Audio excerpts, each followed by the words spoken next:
এবার আবহাওয়ার খবরে নজর রাখবো। বৃহস্পতিবার ভারী বৃষ্টির সতর্কতা।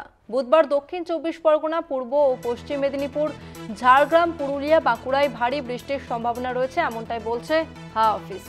70 থেকে 110 কিলোমিটার পর্যন্ত বৃষ্টি হওয়ার সম্ভাবনা। 30 থেকে 40 কিলোমিটার বেগে দমকা হাওয়া। উত্তরবঙ্গের জেলাগুলিতে বিক্ষিপ্ত বৃষ্টির সম্ভাবনা, এমনটাই জানাচ্ছে আলিপুর আবহাওয়া দপ্তর। বজ্রবিদ্যুৎ সহ হালকা থেকে মাঝারি বৃষ্টির সব জেলাতেই। দু এক পশলা হালকা বৃষ্টির সম্ভাবনা রয়েছে প্রত্যেকটি জেলাতে।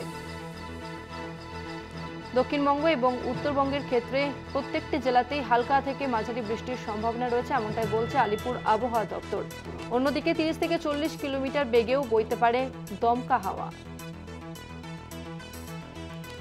70 থেকে 110 মিলিলিটার পর্যন্ত বৃষ্টি হওয়ার সম্ভাবনা, এমনটাই জানাচ্ছে আবহাওয়া দপ্তর। বৃহস্পতিবার ভারী বৃষ্টির সতর্কতা। বুধবার পর্যন্ত দক্ষিণ 24 পরগনা, পূর্ব ও পশ্চিম মেদিনীপুর, ঝাড়গ্রাম, পুরুলিয়াতে ভারী বৃষ্টি। আবহাওয়া কেমন থাকবে আমরা বিস্তারিত জানবো। আমাদের সঙ্গে ফোন লাইনে রয়েছে প্রতিনিধি শাশ্বতী রায়। শাশ্বতী, কি জানাচ্ছে হাওয়া অফিস?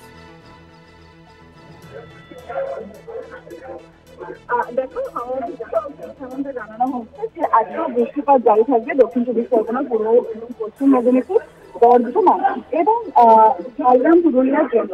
সেক্ষেত্রে ভারী বৃষ্টির সম্ভাবনা জারি রয়েছে এই জেলাগুলি থেকে। বিক্ষিপ্তভাবে সব জেলাতে বৃষ্টিপাত বজায় থাকবে আজকে দক্ষিণবঙ্গে এবং উত্তরবঙ্গের উপরের জেলাগুলি, অর্থাৎ দার্জিলিং, কালিম্পং, আলিপুরদুয়ার, জলপাইগুড়ি, এই জেলাগুলির ক্ষেত্রে ভারী থেকে অতি ভারী বৃষ্টির সম্ভাবনা কার্যত জারি। তবে এই বৃষ্টিপাত বর্ষার বৃষ্টি সম্পূর্ণভাবে এবং শুক্রবার অর্থাৎ রথের দিনকে প্রায় রাজ্যের সমস্ত জায়গায় বৃষ্টিপাতের সম্ভাবনা রাখা যাচ্ছে।